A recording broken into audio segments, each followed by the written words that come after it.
You're listening to the Soulless Minions of Orthodoxy alternative DVD commentaries.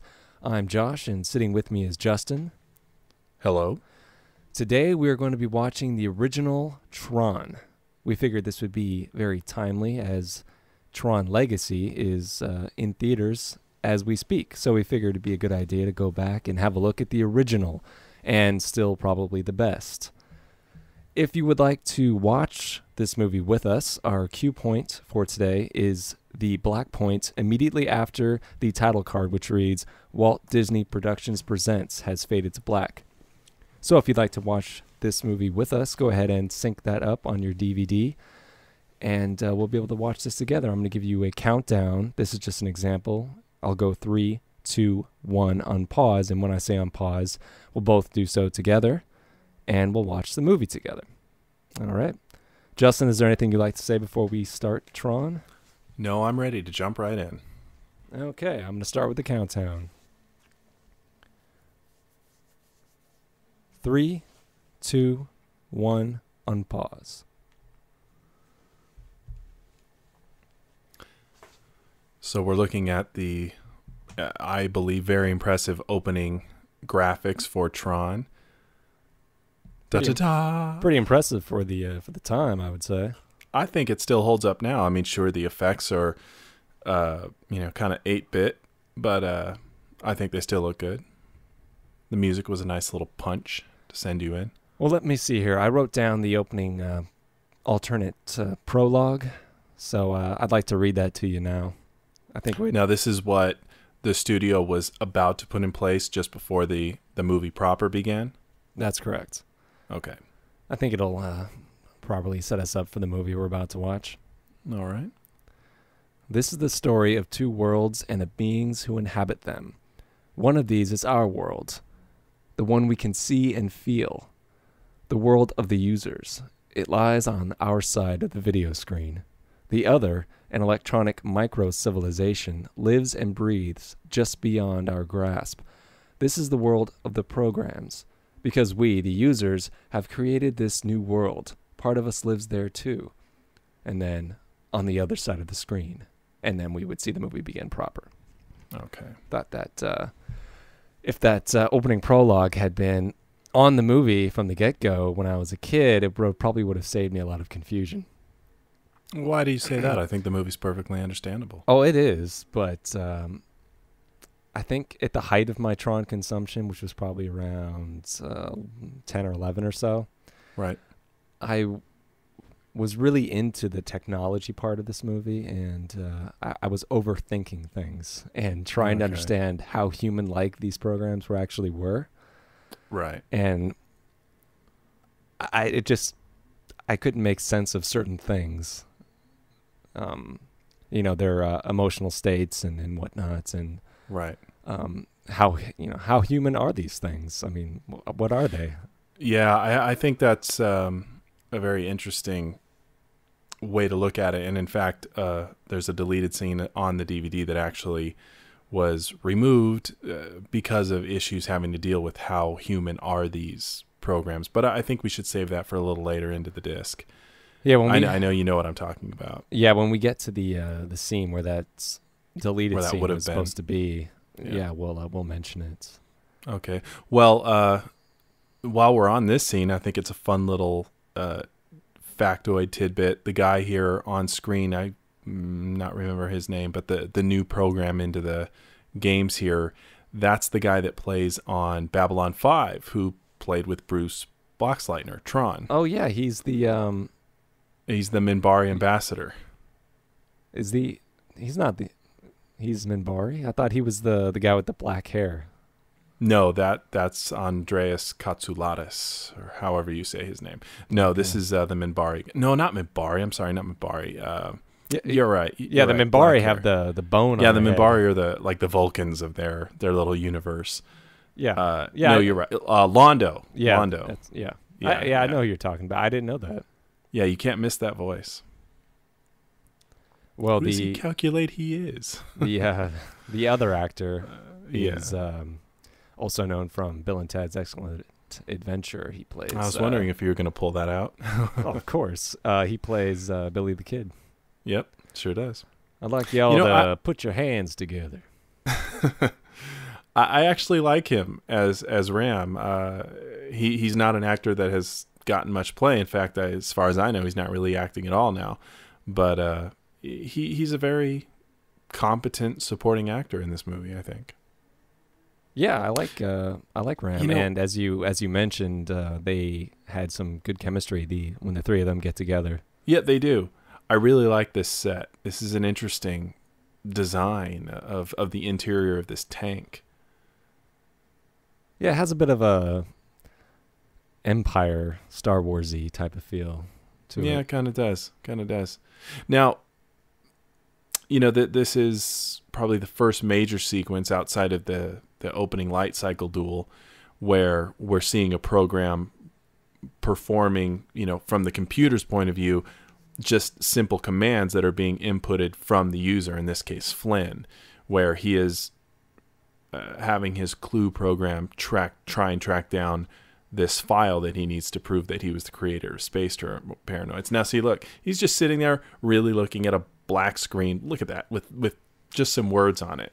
Mm-hmm. But in order to carry out those user directives, this is kind of the artistic way of showing a program going about that. I think it's a fascinating idea and really way ahead of its time.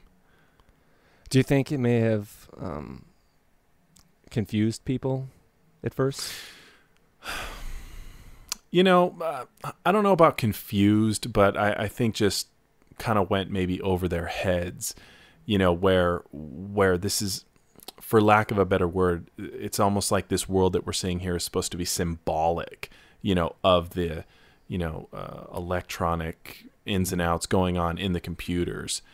A visual way of expressing it. Whereas some people, I think, thought, well, you mean this is actually in there? These people are in there? See, that's what I meant by my confusion when I was younger.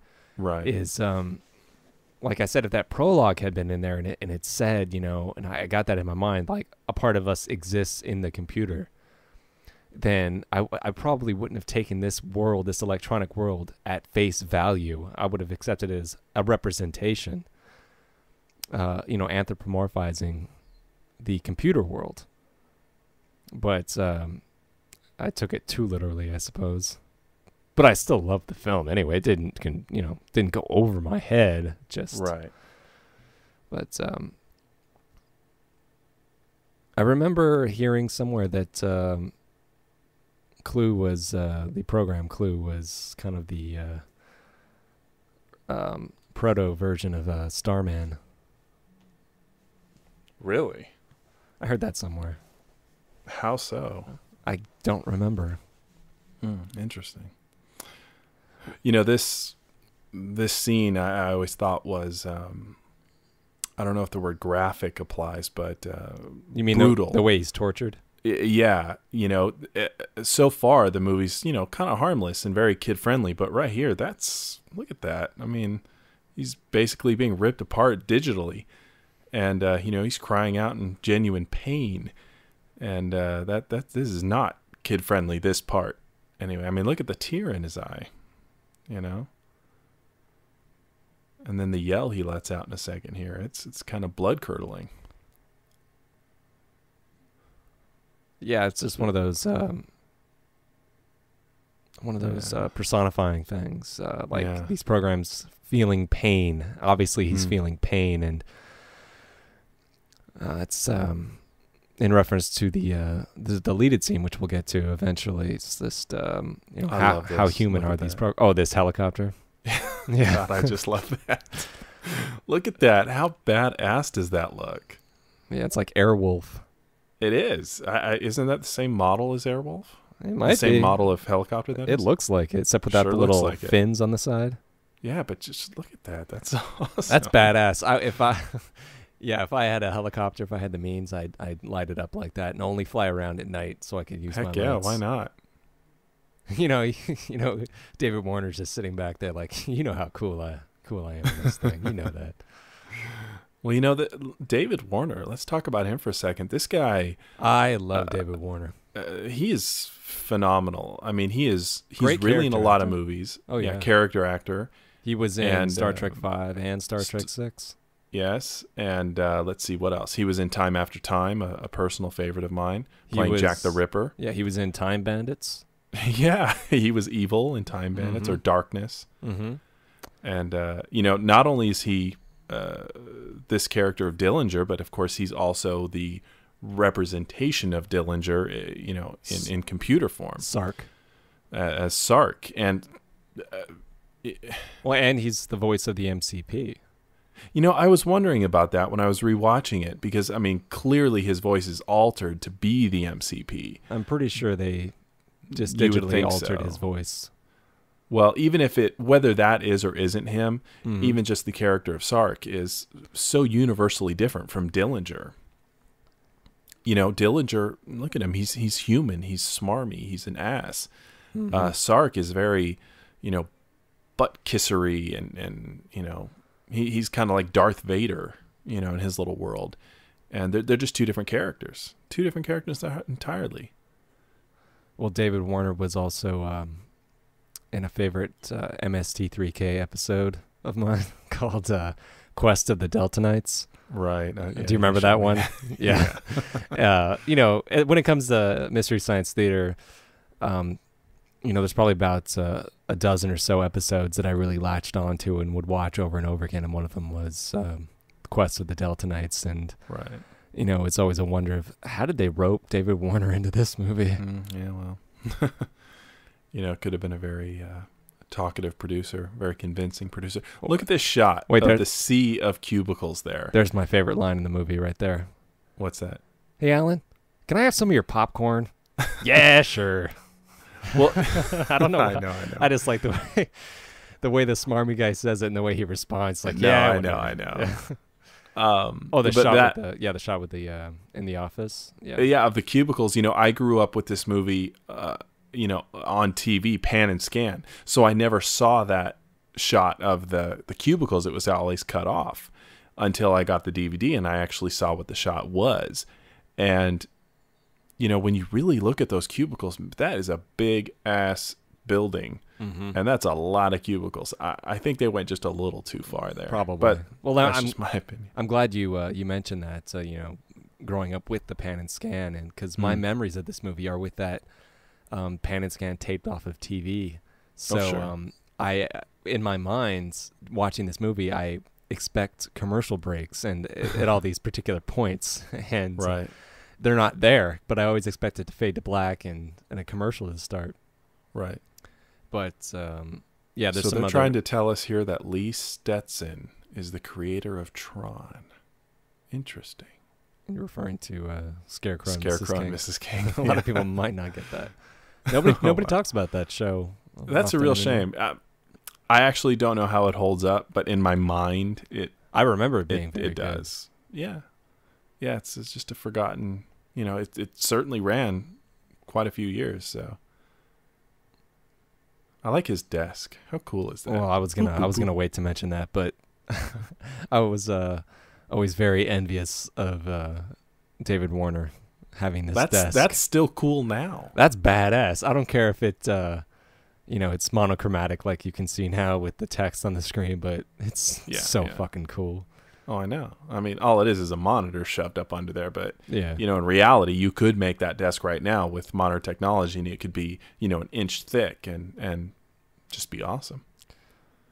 Laser Now, beam. this whole bit coming up, I've got to talk about this. Okay, you have problems with it, I assume. I have problems with it, just as I have problems with any movie that has something like this going on. What they are doing here is so fantastically revolutionary. And Star Trek had this kind of technology. That's what they've created. They've created a transporter. And Well, it's a digitizer. what they took it apart, put it back together. There's nothing to stop them from churning that little laser and putting it over there. It's a suppose. transporter. And they're acting like it's nothing. This was made in 1980 something. Let's say 1984, 85, I think. Mm-hmm. The original Star Trek series was in 66, and they introduced the concept of a transporter. That was 20 years before this. And here they are acting like it's absolutely nothing. And Alan comes to talk to his girlfriend and everything, and it's matter of fact. I find that bothersome that at least some lip service isn't paid to how fantastic amazing this is. Sure. Yeah, even though it's the device they use to get Flynn into the system. I mean, I get all that, they needed it, but just a couple lines to throw out that we're going to revolutionize the world with what we've done here, that sort of thing. But yeah, maybe they could have done that, but this is just the magic bean of the story. I know, but I mean, and you, I know. It goes by relatively quick. I mean, this is an expository scene, and the doctor's head scientist dialogue is very on the nose, explaining what's going on, and obviously they wouldn't be really having this conversation really. Because they've been doing this work for a long time, but he's... I know. It is very blatant exposition. Yeah, he's doing it for our benefit, but it's quick. It doesn't last that long. It tells us what we need to know in a matter of minutes. Yeah. And no, that's okay, everyone. I'm going to ignore the clean room environment you've created here. Right. My hair might fall into your equipment. Sorry. Well, he is a very handsome computer nerd. Well, yes, and she's an extremely gorgeous computer. Oh yeah, nerd. when I was rewatching this before we started recording, it's always kind of interesting to when you look back on things, and I was finding her very attractive, and I don't remember thinking that when I was younger, but now I'm thinking, wow, she's really, really cute. And I know what you mean. I rewatched it not just for this, but let's say I probably rewatched this maybe 2 years ago, and at that point I hadn't seen this movie straight through in a very long time. And what I remembered was I had my finger on the fast forward button, ready to fast forward through most of these scenes and get straight into the computer, and I didn't hit it once because, first of all, I was older and was interested in watching the story develop. But like you're saying, I was extremely attracted to her and was just enjoying watching her and him, Bruce Boxleitner, and the interaction with Flynn and all of that. Just as an adult, these relationships took on a different meaning than when I was a kid. These parts of the movie bored me as a kid. Yeah, but now I find this to be the best part of the movie in my mind. In some way, yes, definitely. Yeah. But definitely, it's very enjoyable. Yeah, it's definitely just interesting to see how as you grow older, your tastes in the opposite sex may change, and not just that, but just the things you actually notice, the things you'll pay attention to. Oh, sure, yeah. Like I would have found this kind of romantic, triangle subplot really not interesting. I just want them to get in the computer. I would. Well, you did. Yeah, I would just fast forward and get to where Flynn gets zapped in and watch it from there. Yeah, and I mean, look at the counterclock here. We're just shy of 18 minutes into the movie, and we're still in the real world here. Now, granted, we've had two insertions of computer stuff to keep the kids focused, but they're taking their time to look at this, develop the users and everything. You don't see arcades like this anymore. Oh, they exist. They're few and far between, but they're out there. Oh yeah, but they stink. Have you ever been in an arcade like this? Not lately, no. It doesn't matter where it is. I love this kid here. He's totally 80s. It looks like he's on his way to get physical.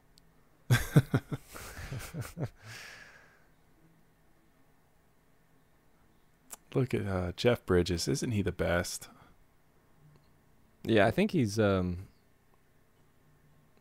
physically I think he's looking pretty good in this movie. Yeah, this was probably, in his, physical prime. But just as an actor, that you can buy him as this character. If Bruce Boxleitner was playing this character, it probably wouldn't have been the same movie. But Bridges has a quality about him, a boyish quality that you believe him, both as this, jovial Flynn character, but then when he has to, man up and be more serious, you absolutely buy it. He just has that thing. He's got that thing in his eyes where you believe there's something deeper going on, even though he's laughing and playing with you. Well, yeah, and he has kind of an everyman quality too. Yeah, he does. He does. This part that just went by where in the background you hear extras mentioning like, oh, it's a record breaker, you know, and Yeah. that's just something that was very 80s, you know. They were always Sure. into like high scores and breaking Yeah. records, you know, like Last Starfighter, you know, and Oh, sure. that's just when it comes to video gaming these days, it's nobody cares about points or Well, yeah, now these whatnot. days you're more interested in playing actual real people online or you know, things of that nature. Well, yeah, I And mean just it's beating them. It's not really a matter of points. I see what you're well, saying. yeah, though. about just beating the game, you know. Yeah, yeah, I mean, and when you play Super Mario Brothers, who gives a shit how many points you have? yeah, I mean, it was just about getting to the end, and yeah. then you felt You know, successful. Alan here was actually making fun of his little apartment, but it's kind of neat. I kind of like it. Well, it's very boyish, you know. It's Oh, definitely. It's a representative total of his personality. Yeah, Bachelor. it's a loft, you know. Yeah, It's a loft. Yeah. Yeah, but it's pretty cool. I mean, it's Yeah, it's neat. I mean, he has no lights on in the room, but it's lit by the lights of the arcade. It's just kinda neat. it's a pad, all right. That's Yeah, for sure. yeah. I like it. He picks up his little proto Yeah. Game Boy here and starts playing it. Yeah. He's like, I'm so bored with you, Bruce Boxleitner. I'm just gonna start playing this right now. Okay, let's set the Wayback Machine for 3 years ago. I love that line. Oh yeah, the Wayback Machine. Yeah. This is a nice little. Do you think Bit of NCOM was exposition a again. reference to Enron? I don't think so. Okay, I don't know. Just I really don't. okay. Space paranoids. Was that just spaced invaders? They were just playing with the name there. I don't know, because that's kind of a weak title, personally. But Well, neither here nor back there. in the '80s, that probably sounded Yeah, probably pretty money. Probably. But, you know, like you were saying, you know, look at, there they are, all three of them in that shot. And, you know, it's a dynamic that's going to be lost on children, of course. But, you know, there's unspoken, unseen history here between them. And you really get a sense of it. You know, they speak a little bit and you get a sense of a history and a past. And it's interesting. And I like that they're all adults about it, and you know they kind of, I don't know, Well, they're not bicker well, or poke Flynn's- fun a little bit, but Flynn's not really an adult about it. well, he's playing. Yeah, well, You know, yeah. he's playing with Alan, he's playing with her. You know, it's not meant in you know, in any serious way. He's not trying to be aggressive towards Alan, and Alan is, you know, not really threatened by the whole situation. I just like it. It's got a fun nature about it. You know, yes, Flynn was with her, now she's with him, and that's what it is. There's no reason they can't be friends and goof around. well, You know, sure Flynn wishes Alan would drop off the earth so he could have her back, but you know, but that's not going to happen, so there you have it. Well, it's interesting that you mentioned that, you know, rewatching, you hadn't seen it in a number of years. And I hadn't either, like, actually sat down and watched Tron all the way through in quite a while. But, you know, you always have that fear when it comes to an older movie, you know, that you really liked as a kid. And, you know, you go back and watch it. You think, oh, is it going to hold up or is it going to suffer from time? But I was pretty happy with the movie. I thought it held up, you know, pretty well. Oh, definitely. Considering I agree. some people might not say the same, that you know, it might be dated and you know, the memories of from their childhood are ruined now, but I don't think so. I don't think so. In fact, I think the experience of rewatching it Now that is a big equaled door. or equaled or strengthened my memory of it. Any little bits that may have been dated, and really those bits are just technological bits. You know, the story itself holds up. Are made up by the things that I didn't notice as a kid. You know, like we were talking about with the relationships between the characters. Now, yes, the character of Sark, he's more boring now to me. He's extremely two-dimensional. But you really kind of if you really notice, the camera does not hold on Sark very long. You get off of him and go straight back to Flynn and Tron and everything, which is good because really there's not much going on there on the bad guy side. Well, there doesn't really need to be too much. I mean, we've got... No, not really. We have 3 villains. We have Sark, the MCP, and we have Dillinger. Yeah. So I think their personalities kind of spread out between the Yeah, 3. Yeah, I see that. I agree. What should Well, yeah, you know, I was thinking about this, and why are they working at night so much? Why is Dillinger in his office? It's nighttime. Why are they having a meeting at night? Well, first of all, just because the sun is down, we're not saying it's the middle of the night. It could be like 6 o'clock. I know, but that's when you know, office workers usually go home, isn't it? I mean, Well, yes, but maybe it makes Dillinger look a little more evil. I suppose, but it just seems like there's a lot of yeah, I know. And you know, these computer guys, they just work into the wee ends of the night. Yeah, Oh, but damn, that is a big door. yeah, it is. Does it really need to be that big? It's like the blast door at Cheyenne Mountain. Yeah. You know, I like think this it's in the commentary. This look out here. It's like the you know, obviously Yeah. they're going for the electronic game grid look. Oh, sure, yeah. I think it was in the commentary for this, maybe in the bonus features, I'm not sure, but they talked about that door, the very big door, and that it was so perfectly built and weighted in just the right spots and balanced that even though it was thousands of pounds, you could push it with just your finger because it was balanced so correctly. I wish I could visit that and test that. Visit the door and test that out to see if they were actually being honest about it. It doesn't look like it, but maybe. You know, I could swear that was Jeff Bridges that said that, but I could be wrong.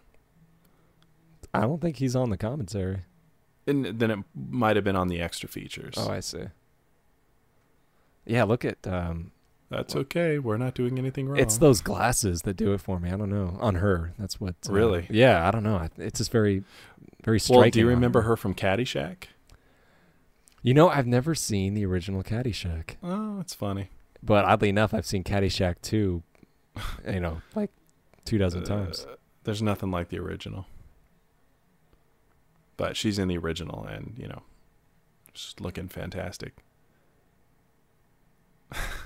Yeah, this is... I wonder if they were just, like, letting Bridges just kind of have fun here. Because this doesn't seem like something This is probably planned out. Well, I mean, yeah, it's probably planned out that he would be joking around, but this is, you know, Bridges just kind of, you know, having fun, I think, as well. I wouldn't doubt that, you know, they wrote the character of Flynn as being very kind of childish, but yeah, sure, Yeah. Jeff Bridges probably came in and said, hey, why don't we do this or something? He Notice it says Klaatu Barada Nikto. Yes, I do. I'm sure you noticed. I actually didn't till right now. I must not have been paying attention before. I probably saw it before, but just forgot. There's our hero plucking away at the keyboard. Yeah. See, why is he still in his office? I don't know. I figured he would just go home. Yeah, I know. I know. End of line, really. Yeah, End why should he be of there? line. There's a popular catchphrase from this movie. End of line. End of line. Yeah. No problem, Master C. That's a pretty good impression right there. Now, okay, what is okay? Alan is starting up the Tron program to start getting in, and Flynn's doing what now exactly? Flynn, she's taking him to a terminal where terminal. he can, you know, interface with, and Yeah. you know, and try to find his missing file. And that's it. They're using him because he can forge a Group 6 access, and that will enable Bruce Alan Boxleitner to run his program. to run his Tron program, or to Okay. get access to his Tron program. Now, something I've never been 100% clear on, and they really just don't address it at all, is how much time actually goes by from when Flynn is pulled in to when he's sent out. It doesn't seem to be that long Much at time all, actually. Yeah. because it seems like he's in the computer world for a couple of days, and here it seems maybe an hour or two has gone by. Maybe not even that. Yeah. There's obviously a time differential. Yeah. I like this kind of old style computer interfacing where you have to type in all the prompts, Like DOS. Yeah, kind of. You have to type in access code 6 password. Yeah. Yeah. You shouldn't have come back, Flynn. Yes, it felt like Flynn. I like his very 80s jacket. Kind of want one myself. He looks good in it, I think. Yeah, he does. See, this is just like War Games. Without the voice, the text on the screen is very flat. And he's reacting as though he's reacting like he's hearing the voice, but of course he's not. And, that's something really only the audience is privy to, obviously, anyway.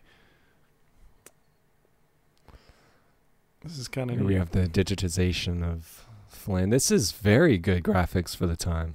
This is very good. Yeah. Dun, dun, dun, dun, dun, dun, dun, dun, dun, dun. Well, speaking of the music, you are an avid, film score collector, and Yes. this is one that you do own. And I do have the soundtrack to this, done by Wendy Carlos. This is not only as far as I know. Yeah, not only do you have it, but you know the composer. Yes. I believe she actually also did the score to Clockwork Orange with Stanley Kubrick.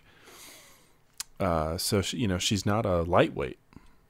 Oh, those are similar movies. This and Clockwork Orange. Yeah, I know. It's obviously entirely synthetic. Symphonic. Yeah, I would always going back to when I was a kid, I would try to deconstruct this. Like, what are those beams? What are they going? What is this? What is it floating over? What are these computer chips? This is very reminiscent of the Explorers, the dream sequence. Yeah, very similar. Yeah, going down into the yeah. Now see, that's a diagram. Now we have to remember that when we wake up. Yeah. And here we are. And, gosh, I mean, at this point, do you realize that this is a precursor to, the prequel Star Wars movies where he's just in front of a blue screen? Aside from a couple hands-on things that they might need to touch, this is all fake. Yeah, I can imagine this would be a very difficult kind of concept to sell. Maybe not so much to the, the technical guys or the guys at the studio, after they'd seen the initial tests, but say to the actors, like, oh, we're going to do this movie about computer programs in the computer and the electronic world, and you're going to, wear these suits and with these lights on it, we're going to shoot you on this completely, flat screen, and you're going to, pretend like you're a program inside a matrix. Or it probably would have been like, what? Yeah, it was probably quite a bit to swallow. I can imagine.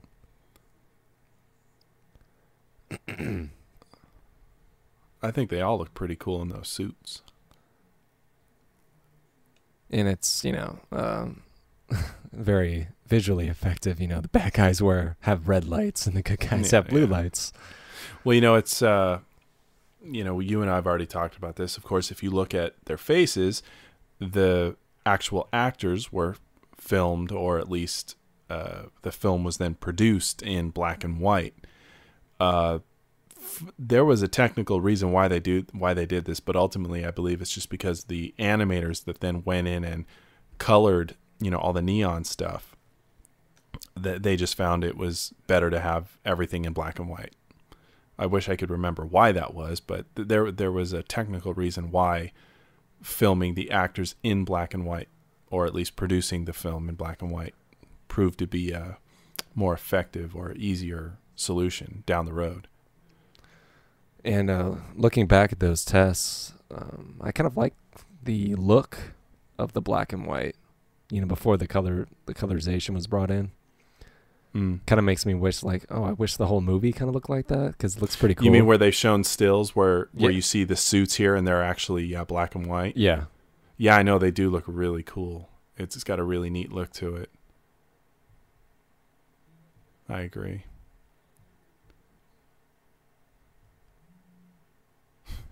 Okay, so in the story so far, we have the MCP has been told to have been he's I guess stealing programs or appropriating them, whatever you want to say. But Well, he uses the word yeah, appropriate. he's appropriating programs in order to grow, and Yeah. it was addressed earlier when he was talking to Dillinger that he wants to break into the Pentagon and get me that Chinese language file. And Now he's pulled Flynn into the computer because he knows Flynn is trying to get that file, and basically it'll be a domino effect, and it'll tear the whole world of the MCP and Dillinger down if Flynn can access this file. Now, first of all, why couldn't the MCP or Dillinger just delete this file permanently? yeah, for one, that's what I was and about to say. quite secondary, he's got his intention here, at least in Sark's words, are to have Flynn killed in the games. If it's the MCP's intention to have Flynn killed, he's already got him in this digital world. Why not just erase him? Why go through the show here?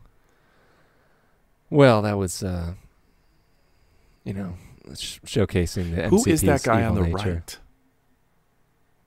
He is familiar. Standing on Flynn's left side. If you get a good look at him, I'm sorry to interrupt you, but I'm just curious who that guy is.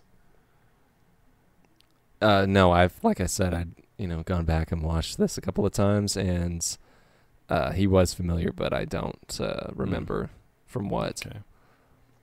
But this is interesting here. This scene, when Sark here is talking about the world of the users, and this is where we're kind of introduced to the concept of the users being this religion. Yeah, I was really, I really did not remember just how much of a religious tone. I didn't either. It was kind of a happy surprise that this story element was brought to us in this way, Mm-hmm. and that the users were treated kind of as like gods. yeah, basically. like whether you believe in them or not, and we have this evil empire, these programs of the MCP saying no, the users do not exist. We are Right. all just programs within the master control program, and Right. there are no users.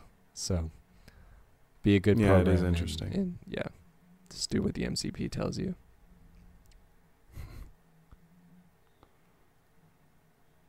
Just really neat. I rather than the sequel, I would have much rather have seen a just an updating of this movie and the plot. I mean, I haven't even seen the sequel, but I'm sure the plot is extremely similar. Well, yeah, I was just about to bring up the sequel myself. I I haven't seen it either, and as of this recording, it's probably been out for I don't know, maybe a month, Mm-hmm. and I haven't heard anything directly about it from anyone, but the general consensus seems to be that the story is a little weak, but visually it's very strong.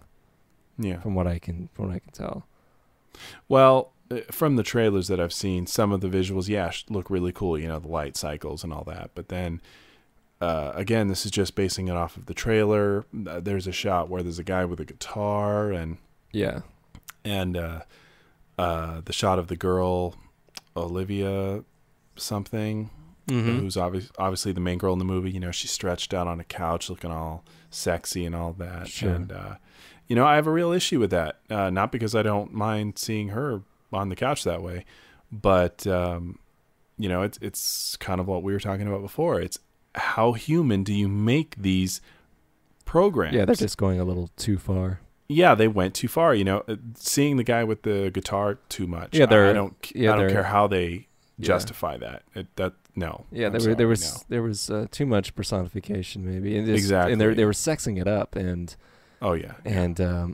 this wasn't necessary. I mean, you have the program of Yori, who hasn't come up yet, but Right. she's not. She's obviously she's very attractive, but she's not dressed up any differently than anybody else. She's not wearing a skin tight cat suit or anything. She's wearing what all the other actors are wearing. Yeah. In fact, they've kind of downplayed her sexuality. That a woman's hair is a big factor in her, visual appeal, and they cover that. Whereas in the new movie, they don't. And I think that's just a sign of how they got it wrong. How many times did you play with those kinds of toys and imagine it was Tron? Oh, yeah. I could never get those to work, though. I couldn't catch with them, couldn't throw them. No, who could? Is there a name for this game? This game? In the computer? I don't know, but how badass is that game? Well, there's the most popular one, the Light Cycle, but I don't recall them naming this. Yeah, I don't know game. if they did. I don't know, but what a neat idea that every time the ball hits, a ring, the ring disappears. The ring disappears, yeah. That's really neat. Yeah, which and again, this is 1980 something. This is extremely impressive. Technically. Yeah, it always there's a moment at the end of this duel here when Flynn drops the ball, and he drops it on the platform he's standing on. Yeah. And so that always confused me. I'm like, well, shouldn't he fall through it? Yeah. This movie's logic isn't consistent enough for me. I can't take it. Yeah, I know. That's just one of those little things. I know. I always think the same thing. I always felt kind of bad for this guy, though.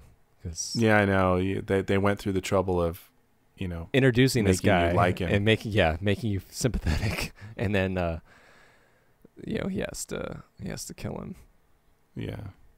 Because the program knows what's up. He knows his life is at stake, but Flynn is like, oh, we're just gonna play a game here. Yeah, exactly. It's not until he kind of fell through that he realized, hey, he's really in trouble. He didn't realize, what was going on.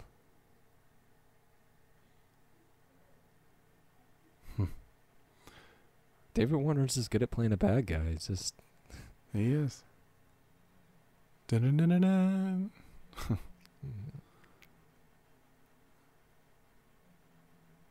Yeah, this is where we're hearing the voiceover of the MCP. Nice. I always thought that was funny, that even programs have voices in their heads. Yeah, it's bottom line, it's just something you really just don't want to analyze too much, otherwise it's going to fall apart. Yeah, right here when it dereses it goes too fast. quick. And then, but the shot before that when they show Sark slamming his hand down. Yeah. In the pan and scan version, which was the only version we had for a number of years, they crop off, the bottom of the screen. So it looks like he's slamming his hand down on the button that's going to, send Flynn, to the ground in D-res. Right. And so I always would, be in anticipation of him slamming his hand. Wait, he's going to hit it. And it looks like he does. And, he actually, when you can see this movie in widescreen, you can see he's not hitting that button. He's hitting the button above it. I really like the ship. Does the ship have a name?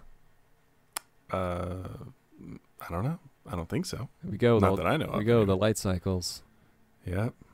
Which was, it's a popular video game. Which we used to play on our computer. Yeah. Oh, sure. There was always different variations of it. Some with better graphics than others. Oh, yeah, yeah. Simple game, but addictive as hell.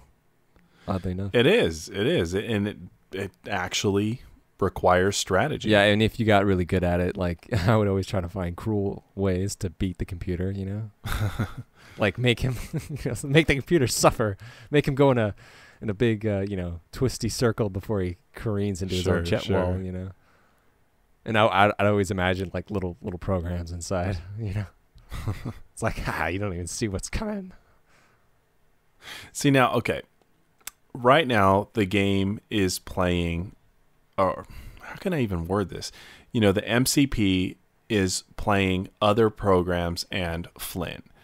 So nowhere in the real world is this actually occurring. It's not happening on a video game screen because a user would be playing. That's one of those things I always try to figure out in my head. I was, is this actually occurring in an arcade somewhere? It can't be. But that's, one of those things I always try to figure out. I'm like, okay, so we saw him playing Light Cycle Duel in the beginning of the movie. And I'm like, okay, so someone must be playing this somewhere. All right, well, then the only way that I think you can rationalize that is to say that the user is not the colored, the orange and whatnot characters. The user is one of the MCP. Well, yeah, the user is one of the blue bikes. Yeah, the user is a blue bike. That's the only way you can make that work. Yeah. Nice. The recognizer. I love those things. A recognizer. I love that. Well, the name is this, recognizer. It's got a good. When I was rewatching this, I had it, on my sound system with the subwoofer turned on, and they really put some bass behind those. It's woo, woo, woo, woo, woo, woo, woo. It's really cool. Don't we all just want a light cycle? Actually, I want a recognizer. Well, yeah, either would be great. Well, they have that. They have a kind of a helicopter sound too. Yeah, I gotta say the updating of the recognizers looked pretty cool in the Tron Legacy trailer. Well, when I saw that Tron Legacy teaser and they first showed that recognizer, yeah, I was like, holy shit! Yeah. This movie that really got me excited, yeah, and then the rest of the trailer kicked in. Well, it gave me chills. I was like, "Holy fuck, it's a recognizer!" I know, and the way they did it with the small character looking up at it, and that they had that kind of, they had trailer music, but the music really sold it too. It was definitely cool, and Tron having a sequel. This was a dream come true almost. This was. And to me, this was akin to having a sequel to Buckaroo Banzai. Well, I mean, something I never thought actually included the two of the main characters. That's pretty impressive. Well, yeah, and we would discuss for a little while, after we saw the trailer before it was confirmed. Like, well, is Bruce Boxleitner in it? He better be, because he's Tron, and he has to be. Yeah, and I have not, since I haven't seen the movie, I have no idea if the character of Tron actually shows up. I really have no idea. Yeah, well, I was at least pleased finally when I saw the next trailer and they show Alan Bradley, and I was like, oh well, at least he's in it. Yeah, they can justify him looking older, of course, but sure. Well, I mean, they have. Jeff Bridges digitally de-aged in the movie. Did you know that? Yeah, I do. Okay, I didn't know if you were aware. Yeah, I don't know. Since I haven't seen the movie and I haven't really read much about it, either. I didn't want to spoil it for myself, but watching it, I would see his face and I'm thinking that isn't Jeff Bridges. But it looks like him. And I saw an extended scene where they had the digitally de-aged Jeff Bridges talking to the kid, and in a few years, digital technology may be able to do that in a way that you don't even know what happened. But it totally doesn't work for me. The lip movements seem wrong. There's something very false about it. Well, yeah, and, I noticed that too. Not false in a cool false way. It's actually just kind of. Well, what is this? It wasn't. I knew it wasn't going to ruin the movie for me, but it just it wasn't really working for me, and I was hoping that they didn't take that device too far, at least. Yeah. I don't know if they have or not, since I said I haven't seen the movie. Yeah, so. I don't know. So. Again, if we're supposed to apply logic to what's happening in the computer, when these guys come across that water is obviously power. Yeah. What is happening? I mean, forget how good the power feels. That's how you get to a pure source. Is the program getting some sort of power juicing up somehow? Yeah, that's just one of those things I guess you're not supposed to question. But yeah, I would think about that. And I mean, a program doesn't need power like that. I mean, they're in the computer. The computer is the power. Yeah, I mean, you would think. It's just there's a lot of holes in this if you choose to, pick it apart. I mean, Well, they always make it look very delicious. Yeah, I know. Sipping out of their little identity disc, little saucers. I know the way it has that glow. Oh, I yeah. just love that. I know it makes me want. Yeah, it's shimmering, and it looks really tasty. Yeah. And you see them light up, and it's like, God, it looks. It's got that cool echo effect. Yeah, it looks really refreshing. It does. Yeah. It's very blue. This whole environment. I wonder how much of this was actually on. I mean, obviously the water's there on stage, but is any of what they're coming in contact with, what they're laying on, is any of that on stage and real? I wonder. Well, I'm thinking not. Well, you would imagine they're, just on colorless boxes of some kind. Maybe, because I mean, if you look at them, everything looks like their whole bodies look completely rotoscoped. So, yeah, they're probably just on black boxes. Why do you think the inside of the tank there was blue when Clue's was red? Well, not every tank program's going to be the same. Well, it's just been established that the villains are red, not blue. Oh, I see what you're saying. Yeah, that's what I meant. I don't know. I never gave that too much thought. And I would always think, like, okay, wait a second. They're programs, but Flynn is a user. So why should it have that same effect on him? So I don't know. The power? Yeah. Well, he's in a digital form, so he'll need digital power.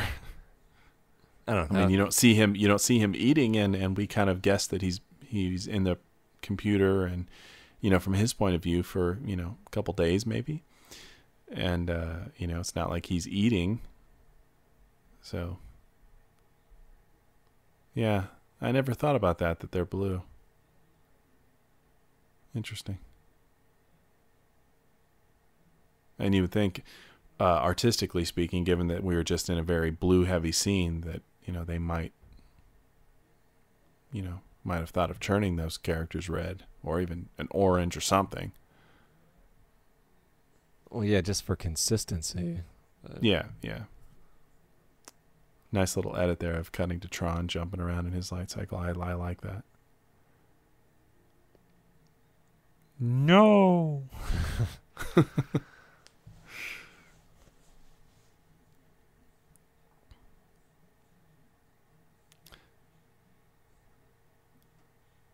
And again, I hate to keep bringing this up. What are the programs themselves in the actual computer doing? I'm trying to assign some sort of logic to this. How do you mean? What are they? The program of Tron is actually being chased by these tank programs. Yes. And he's trying to get from point A to point B. Yes. So Tron's trying to, Tron is trying to communicate with Alan. So he needs to get to, well, what we haven't been introduced to yet, the communication tower. Yeah. He's trying to get there. Well, actually, we were told in the previous scene, strike that. But he's trying to get there, and he's being chased by the tank programs of the MCP. So, that's his directive, is a program. That's his.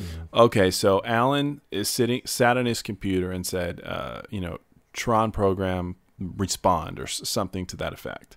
So, in between that command and the actual response where Tron says, "Hi, I'm here," is the bulk of this movie, where the Tron program is trying to, let's say, reroute and reconfigure its path to the communication output in the computer to then communicate with Alan. And that's the bulk of the movie, up until Tron actually does communicate with Alan. And as far as these guys tagging along, that doesn't really make any sense to me. If you were to apply it logically, the Tron program was given the directive. Uh-huh. What purpose does Ram have to go with them on this crusade? I mean, Flynn's independent and he's not being controlled. Or not controlled, but he's not being directed. the way Tron. Well, it's just all a say matter is. of accepting that Yeah, personalities can be applied to these programs. I and know. as Ram said, he was just an actuarial program who was Right. taken in by the MCP. Right. So, what directive would he have to do anything? Well, I know exactly. That's my question. Other than want to help folks plan for their future needs. He should just, he shouldn't give a damn about anything if he's not doing that. But, apparently he does. So, well, maybe as an actuarial program, he's deriving satisfaction from helping Tron, plan for his future needs of communicating with Alec. maybe so. I don't know. A great little bit here. I like this. Ping pong.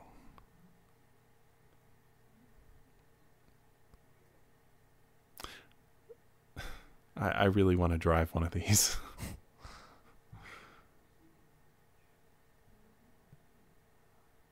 Yeah, so in the computer world, the recognizer has a steering wheel, and okay, I'm just overthinking this too much. It's just Yeah, I know. I Well, yeah. See, now you have to imagine that we're overthinking it even more because we're watching this and we're being analytical. So it's different than just actually sitting and watching it. Yeah, I know. Boy, those graphics outside that window are very, very plain. They do a very long. Look at this. Look how long the shot goes on for, just staring at each other. They really should have cut into a close-up a little sooner. Yeah. It's a little uncomfortable. What do you think? It's so? Why? It's just My users. Users are users. Yeah. That's just one of those lines, you say to yourself, or at least I did, yeah, when I was like in pain. Oh, my user. Or when I'm doing something. I've done it too. Oh yeah. Or when I'm doing something I think is exceptional, I'll say, "Now for some real user power." Well, a line from this I've used a lot is "Hooray for our Hooray side." for our side. Yeah. Yeah, I've used that on many occasions. And of course, no one gets the reference, but it makes me laugh. Well, if there's, Why is he blinking red? Well, he's dying. But why would that mean he blink red? Is that because he's being absorbed into the MCP? Possibly, yeah. Well, yeah. I mean, the MCP's objective was just To acquire. well, The MCP is like the Borg. Well, Ram said that if the MCP can't make any use out of you, he sends you to the game grid to get the bits blasted out of you. Right. So, I guess that's just the MCP disposing of him, I guess. To me, yeah, you would just think the MCP would just delete the programs he doesn't need. But, yeah, that's just a movie device. I guess.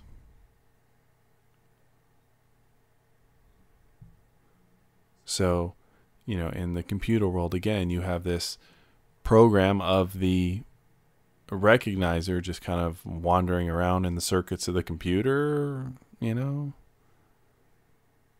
It's the more I think about it, the less sense it makes. Yeah, just don't think about it. Don't think about it. I know. Get past Now, it. at some point, this here, the what do we call this? The solar sail. The Yuri character actually, I'm going to paraphrase what she says. She calls it it's not a program. It's a like a demo or something. She says demo. Not the word demo, but something to imply that it's basically probably a user is testing out a theory of this and has designed it in the computer, that sort of thing, to explain why it's there. It's a one line throwaway thing, but it's something I actually focused on when I rewatched it. You're gonna have to I'll point it out. hint that to me, when it comes up, because I'm not remembering that. Yeah. Now, unfortunately, that scene always kind of, confused me a bit. Like, why does it take her so long to recognize him? yeah, it's And kind of weird. Well, yeah, now it's just okay. She's been almost brainwashed by the MCP. So all but the problem is we don't know this character yet, so it does. There's no we context. don't. I mean, we know we know the real world counterpart, but we don't. I know, her. But in reality, the two aren't connected. Not in a memory sense. So yeah, it's kind of disconcerting. If it doesn't make any sense. If that prologue had been, at the beginning of the movie we saw, then maybe that would have made more sense, It still wouldn't make sense. I would have made a connection between the real world version and this version. Yeah, nah. It's just sloppy. I love this, the bit. Yes, no. Yeah. Yeah, I kind of, it makes me sad that the character, the bit, got left inside the... Oh, the bit, they show the bit taken off, or it looks it gets trapped inside. Does it? Yeah, when Flynn gets ejected when he crashes. What's up with these characters? Yeah, this makes no sense whatsoever. He walks by like a little hooker. No, this is like the downtown area of, Yeah, I know. It's just this is the red light district. It's exactly, and I was fortunately it doesn't last too long. Unfortunately, yeah, because it is a little off-putting. Although you could just argue that, like let's say the character that Flynn walks by later of like the hooker-looking one, that she's not actually a hooker, but let's say she's like part of a program that had to do with sex in some way. I always felt bad for this tank here. It's like he's just he's on, like, hey. Well, he's just on his way to work, and he's like, oh. Yeah. I always like the shot of the recognizer coming back together. Yeah, it's cool, and also the shot coming up shortly here where it gets broken apart piece by piece. Doom, doom, doom, doom. I always like that. What were you saying? I interrupted you. I don't know. Okay. Oh, about the program of the hooker looking thing. The Did you see program. that character? Or someone said, "Here comes a headache." That was good. Oh, is that what one of the programs said? Actually, I think it was Flynn. Flynn who said it. When he thought he was going to crash, "Here comes a headache." No, but just that the MCP, like you said, it kind of just gets rid of programs, or you would have to assume parts of programs. I think Yori that it doesn't need. I think Yori refers to them in dialogue as inoperative data pushers. What, like the hooker ones? See, look, it's trapped in there. Oh, it is trapped. Well, yeah, I guess. He's like, okay, I'll just hang out in here. Well, in the pan and scan version, it looks like he went up and out. At least that's what I thought. Maybe. Yeah, but Yori refers to these characters as inoperative data pushers. See, there's the hooker. Yeah. It's like, how's it going, sailor? Yeah, I just imagine she's part of a program that the MCP didn't need and is just kind of sitting around, and it's I guess you could think a of them as recycle bin or something. Well, I always thought that it was just like these programs who have eked their way into the system, and they're maybe, I don't know. They're not part of the MCP, but they're in the system nevertheless. Yeah, I see that. Yeah, so in the electronic world, sound doesn't travel very far, apparently. Cause apparently he not, because that's pretty stinking loud. Yeah, nobody heard this guy falling to the ground, yeah. Yeah, and everything in this world is loud. Ding, ding, ding, ding, ding. I don't really get the purpose of this, of his turning red. Well, he absorbed his power, and that's why this is where the program. This is where the deleted scene happened, right there. Oh, okay. Yeah, between them walking the door and this guy here, they had the deleted scene. Which, if you have the 2-disc version of this, which you probably do, I think that's the most widely circulated one. They have on the second disc the deleted scene, the dubbed love scene between Yori and Tron, when it actually is more of a prelude to a love scene than an actual love scene. But yeah, what would you have to say about it? I would say it was very wisely cut out. It had no business in the movie whatsoever. Yeah, and I think that if that scene was in the movie, like if they decided to put it in the final cut, and I watched this as a kid, that scene would have confused the hell out of me. Like, what the? Oh, yeah. Yeah, I'm like, okay, so these programs apparently they have apartments and they have sex. Yeah, that's going too far. Yeah. So I'm like, do they sit around and have coffee and go to dinner too? Do they have bedtimes? Yeah. I'm Yeah. like, how real? Does she have a wardrobe? Yeah. Does she have clothes? Yeah. How real is this place? Yeah. Yeah. Is there a doorman in her apartment? Does this Kramer live next door? I was always, I would have too many questions, and you commented that you thought the scene wasn't, you thought it was bad, or I thought the scene was fine by itself. It just, I can see why it was omitted, and right. One of the producers or someone involved was very sad to see that scene go, and but I can definitely understand the reason for it being eliminated. Yeah, And it was almost it included. just didn't belong. It was almost included in the movie because they point out that it was like a last minute cut, because you can see that all of its effects are done. Yeah, all of the rotoscoping effects were there. And there's music in the scene, so it was almost in the actual final cut of the film, but they at the last minute cut it out. Smart choice. Here we have Dumont here in this kind of. I always thought this was weird. This what? Yeah. Yeah, What is he in right now? Why do they have him like this? And he comes out of it too. That's even weirder. That he's a, two-armed, two-legged guy in this thing. Yeah, it just doesn't add up. Well, yeah, it's just strange. Yeah.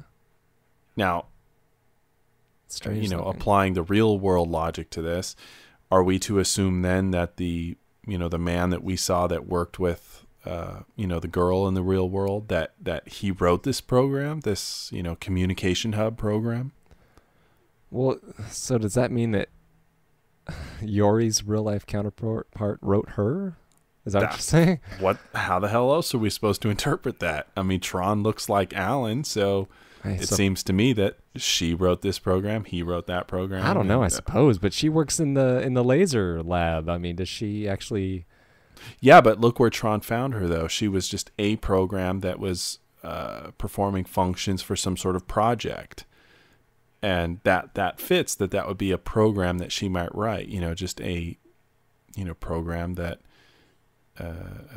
is part of a larger thing. Yeah.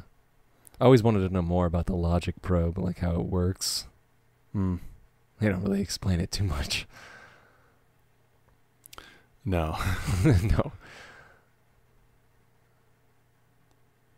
I really want a disc. I really like the whole outfit. That'd be nice. But well, I mean, I've seen pictures online of people that have either tried to made one. Yeah, either made one or bought one that was kind of independently made, and they're pretty faithful to the image that you'll see in the behind the scenes footage. Where it's the black and white, and the thing with those is you better have a pretty good body on you if you're going to wear that outfit.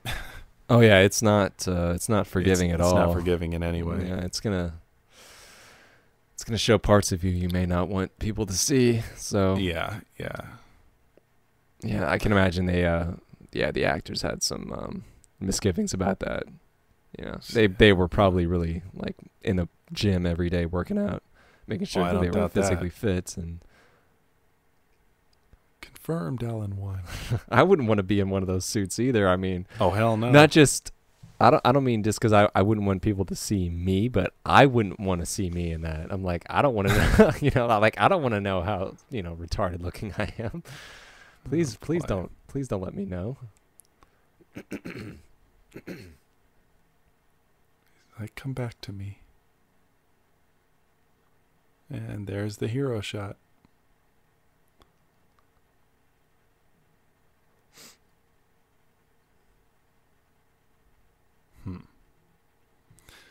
So at this point, Alan has made contact with Tron and has uploaded something as an addendum, say, to the Tron program.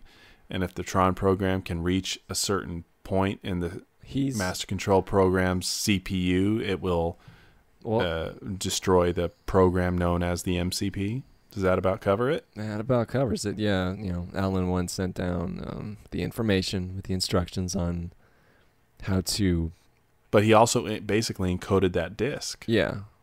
So, that's like I was saying. It was he encoded something in the Tron program that once the Tron program infiltrated this part of the computer, it would, wipe out the MCP's program, as a program, that is. Yeah, more or less. I think you pretty much hit it. Finally, something makes sense. See here. Okay. She's going to make reference to this here in a second. Okay. Any second. Solar sail simulation. Yeah, okay, it's a simulation. Okay, so basically some programmer out there needed to create the simulation so they could, try and build something, probably for space and whatnot. Oh, man, I think you're thinking this way too heavily. Well, clearly I'm overthinking all of this. Yeah. So. Look at this here. I mean, a program is going to kill himself rather than confront Tron. Yeah. I know. He says, fuck it, and then dives overboard. So now what was Flynn thinking running up on Tron like that? He just saw Tron kicking this guy's ass. Why did he go running up at him like that? Why didn't he just stop? Maybe that's just his way of saying hello. I don't know. I don't know. That's a pretty cool reveal of the, bad guy battle cruiser. And this is some of the best Tron music here. I love. Dun dun dun dun dun dun dun dun dun. Just love it. Yeah, it has a very recognizable score. It does. I think it's extremely catching.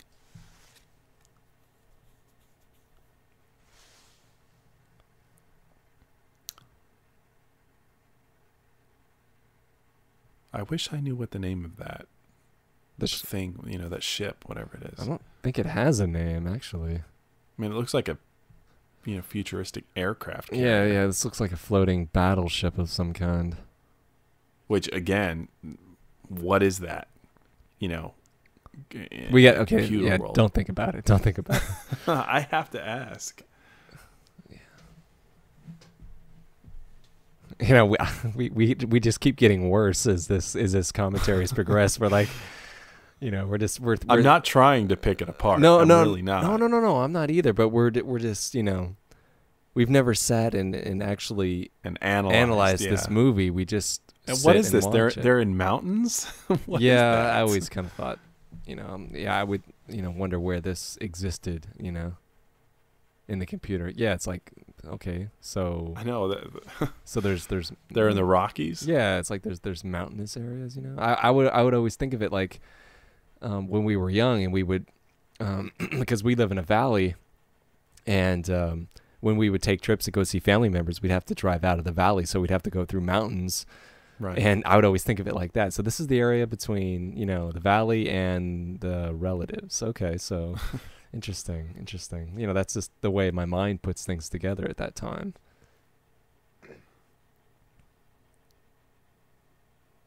And now they're in the desert.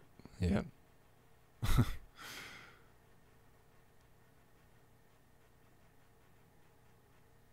See, now I'm going to point out what's going to happen here, because I'll connect it to the end. But, Tron here gets very male defensive here. Look at that. Yeah. Steps right. Very, in his path. very protective. Hey, slow down there, buddy. Yeah. And, clearly he is involved with this program and does not want this Flynn character getting in their way. And we've kind of established that Flynn and Tron have a very, buddy relationship going on here. So just remember that, and I'm going to point something out later and, point out something I think of as a bit of a party foul. But you're referring to the ending. Yes. Yeah. And if I don't remember, please remind me to point it out. Just something that bothers me a little bit. I'll point it out because that was something we were saving. We were talking the other day, and we were like, no, save it for the commentary. We wanted to. All right. We wanted to say too much right now. What are those bubbles supposed to be? I don't know, man.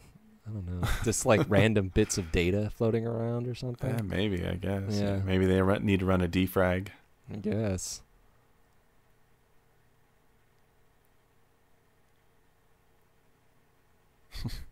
No bit brain. Oh boy, the carrier. He just referred to it as a carrier. Okay. A carrier of what? Well, it's obviously designed to be run by programs. Oh, here's one thing that I never thought worked. Yeah, what the The hell is grid this? bugs. Yeah, Yeah, I always felt They that, mentioned that the grid bugs could get them, but they don't do anything. And then here's this little animated sequence that just totally takes me out of the movie. Well, yeah, it's like 5 seconds. I thought they always could have omitted. and for what? They're gone. Yeah. They're not even. It's not much brought of a up. threat, really. It's just kind No. of you don't even see them reacting to them. You just hear her voice. You know? Exactly. That's my point. That's It was yeah. pointless, and it looked cartoony compared to the rest of the movie. Oh, definitely.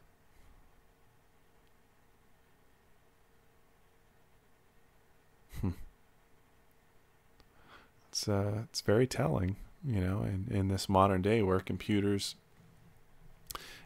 truly did grow from, these, like a chess program that they wanted to be intelligent so it could win and learn and grow.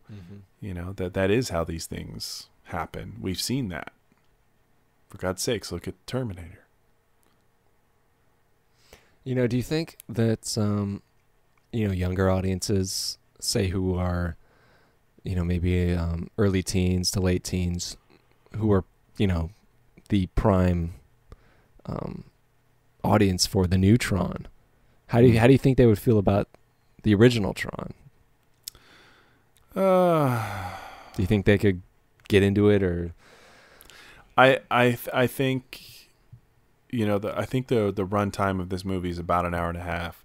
I think they would be actually interested in maybe 20-30 minutes of it, that have kind of the, like this scene here, a little more of the action stuff. But other than that, I really think it would bore them to tears. Here we go. is this the line? Hooray Yeah. for our side.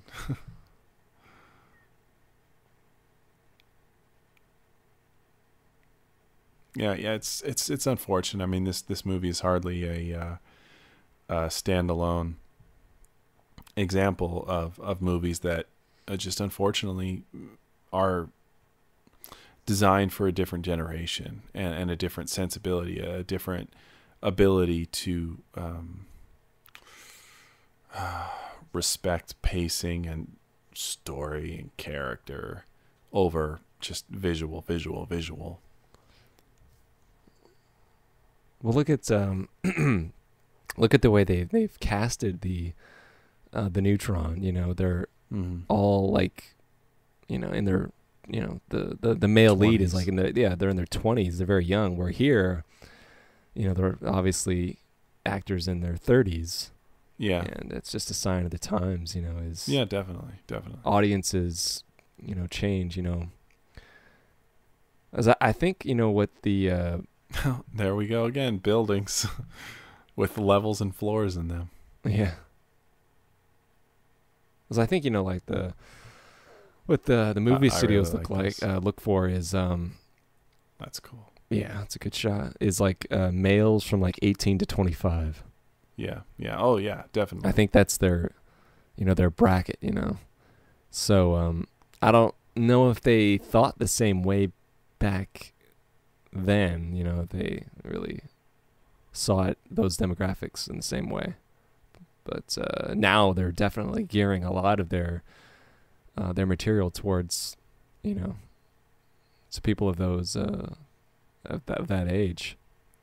Yeah, and generally speaking, that's not has not proved to be good filmmaking in a lot of. Well, yeah, because teenagers respects. and they just want something to go and do on a Friday night. They're not looking for anything that's gonna be life changing or make them think too much. They just want to go and have a good time, and that's all in good. I mean, you can want to go out and have a good time, and that's great. But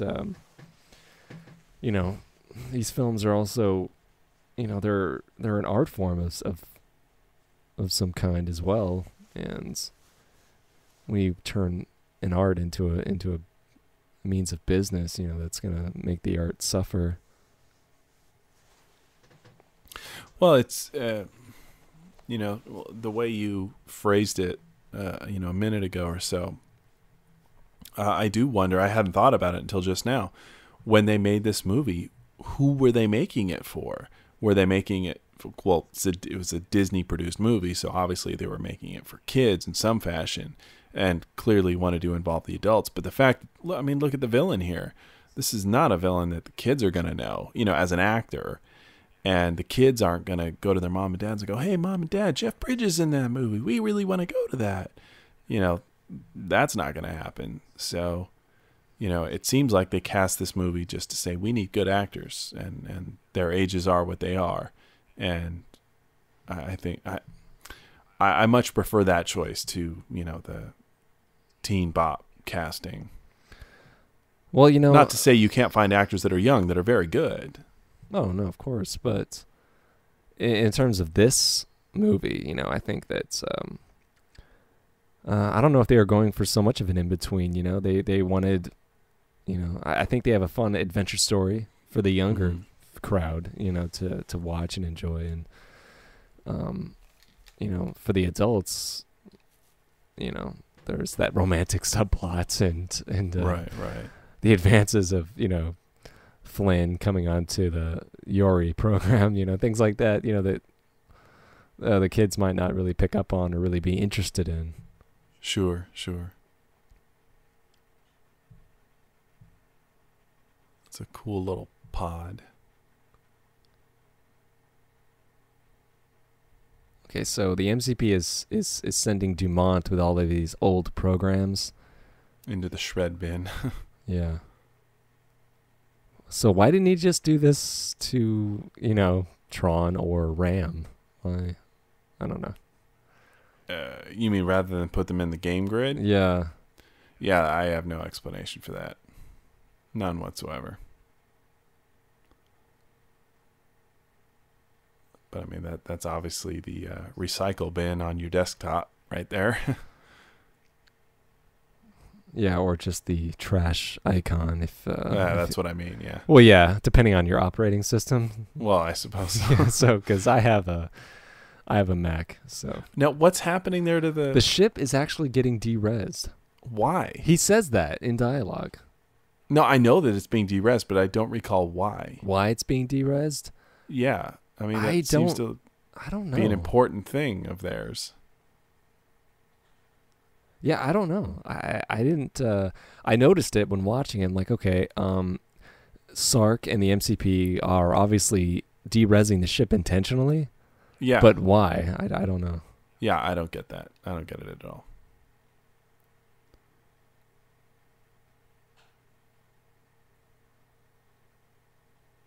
I thought that was really cool that he brought her back with his user power.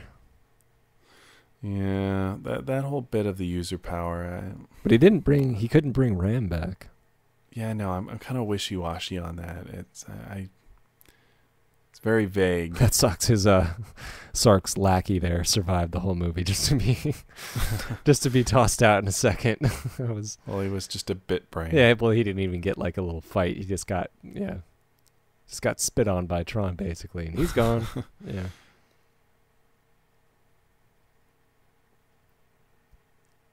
Yeah, I don't get that. Why it was de-resed and it's still going. I don't get it. Well, it's like in the process of being de-resed, I guess. It's not fully de-resed yet. Mm-hmm. It's kind of a neat little effect of the MCP. The core of the MCP. Wasn't this visual used in a South Park episode? Oh, geez, like he was representing the devil or something. I don't know. I mean, that wouldn't surprise me. I think I saw that once. Any listeners out there, let us know. Send us an email. Yeah, let us know how badly we're getting some of these facts.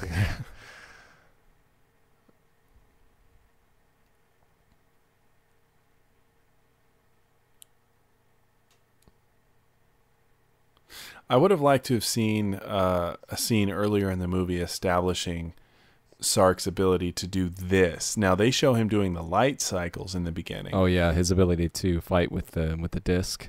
Yeah, I would have liked to have seen that, so I would have felt a little more threatened, when he takes on Tron. Yeah, I never thought about it till you just brought it up. But yeah, they never do show him fighting this way. But he seems he's pretty capable. Well, yeah, but he's he's just established of being all powerful throughout the whole movie. That it was always exciting to see these two fight together. In a way, it's kind of awkward though, just because he other than that opening scene, he's really not doing anything physical. No, so for him really. to be out there doing that, to me, it's just a little jarring to me. But then he full on got his head chopped into. Yeah. Okay. Now, what do you think of this here? What's that? The disc trying to get in being blocked? No. He brings Sark back to life, but now Sark is giant sized. Yeah. I don't know. Just just a visual representation again of his growing of power. Now he's giant sized. Maybe. I guess you could say that. Yeah, the computer has allotted so much power to this program. 10 times more power to it. Well, I always just kind of wondered, like, why did he get so big? And I mean, it looks cool, but I always kind of wondered, like, why did he have to get so big? Right. No, I know it. I guess the filmmakers just would have thought, oh, it's not enough to just bring him back to life. We've got to make him giant size too. Yeah. Yeah.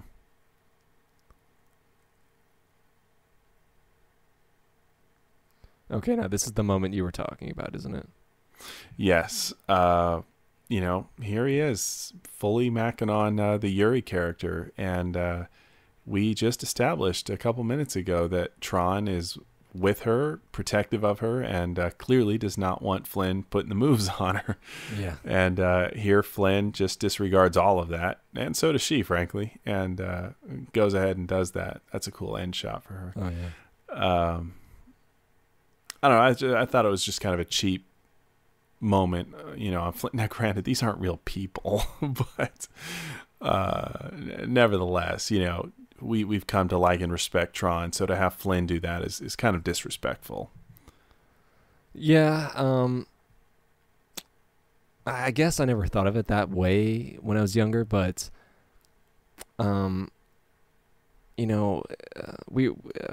I always kind of wondered, like, okay, who is the hero of the movie? Yeah. I mean, it's obvious. I'm going to cut you off real quick. I like this, that we do see at the end, all the MCP was this old, like, computer making a very old computer sound. That's what he started as. Oh, you mean that's what he's become? This very old program, kind of worn. Well, out. that's what he was, but he had built up around himself, all this power. But he began, like the guy said, as just a chess program. Oh yeah.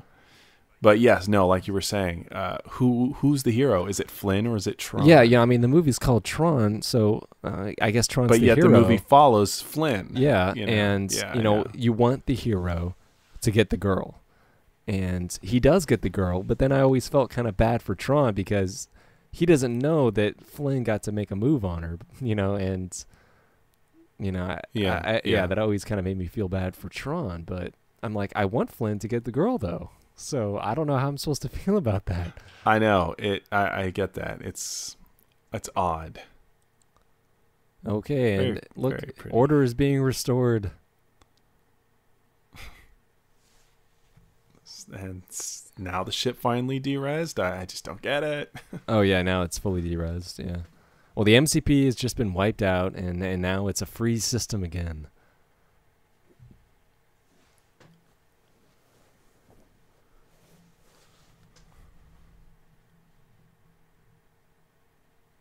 He's like, what? Right. I'm really confused. This isn't what I do. Video. So now all these programs are the lockout on So all all Group 7 access, Group whatever access has been lifted. So now everyone can communicate with their programs. Yeah, so all the programs are trying to communicate with their users now, I guess you could say.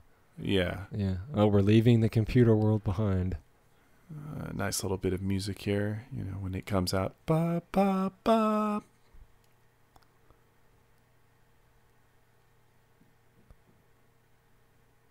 Okay, so how much time do you think has gone by? 10 minutes? An hour?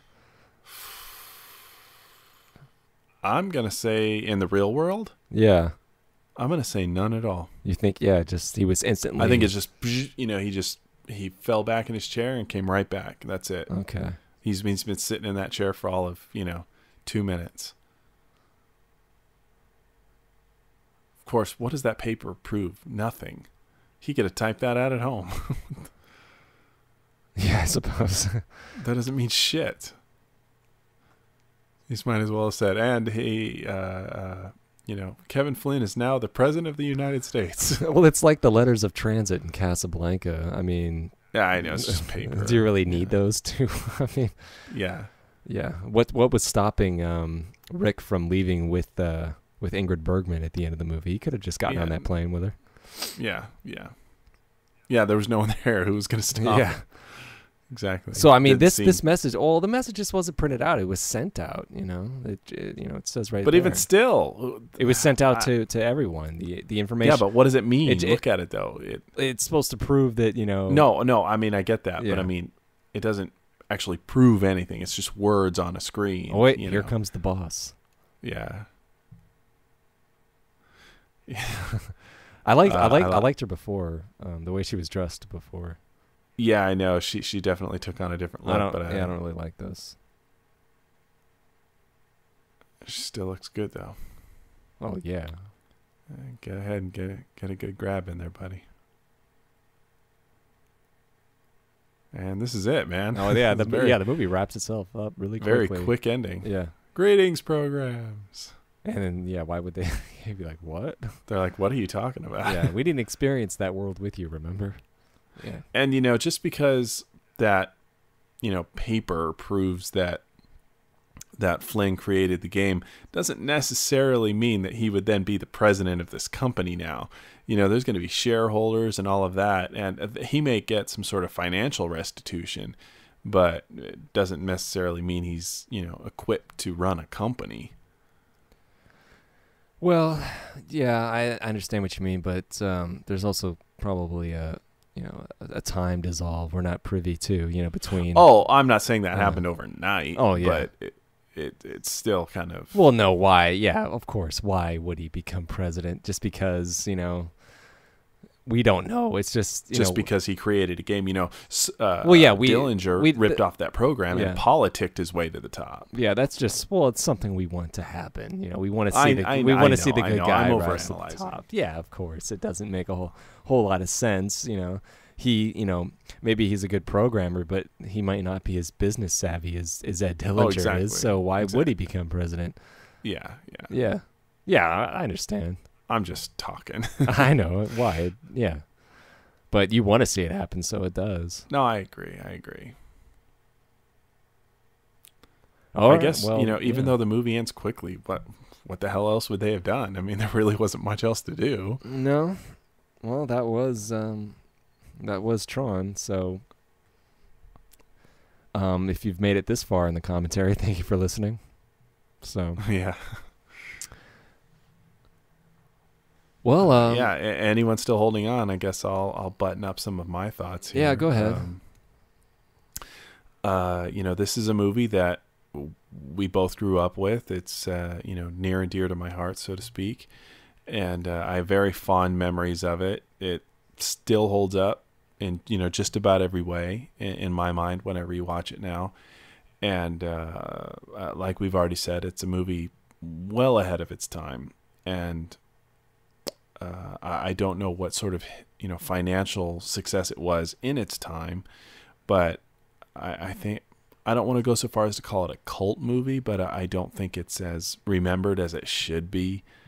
You know, this should be right up there with the Goonies and other movies of its time that, you know, just it should be out there more, and it's not. And I really think that's sad. I think, unfortunately, the effects of the time are going to limit, you know, the kind of people that could discover or rediscover the movie, whatever, however you want to phrase that. But I think it's an excellent movie. I would have much rather seen a remake of this movie and updating, so to speak, rather than a sequel and then do a sequel. But well, look at all these Japanese credits on the screen. Huh? There's the real legwork right there. You know, Symbol did this effect. Symbol did that effect. Well, you know, when it comes to me, it's pretty much the same thing. You know, loved it as a kid, grew up with it. It never really lost much through time. It pretty much stayed good throughout its, you know, lifespan to me, you know. So I'm glad it's still talked about today. Yeah, I agree with you. Not as much as it should be, but it still is, and that's great. It isn't as culty as, say, a movie like, you know, Buckaroo Banzai, because no, it was more mainstream than that. But I'm glad that it's remembered in a good light, and you know, the actors have fond memories of it, you know, and we're being given a sequel, which is great. I'm you know, even if it if I end up seeing it and I don't like it, you know, it's all right. At least it's, you know, that just shows that, you know, the movie was, you know, remembered and loved and still loved today. And I'm glad that there's you know, there was a bit of Tron fever going around. You know, it was nice to hear people talking about Tron again. You know, because it was I look forward to the Blu-ray release. Oh yeah, to this and of the sequel. Yeah, me too. This should be interesting. Yeah. Well, we should probably button it up here. All right. Well, this has been the Soulless Minions of Orthodoxy. I'm Josh. Thanks for listening. I'm Justin. Good night. Good night.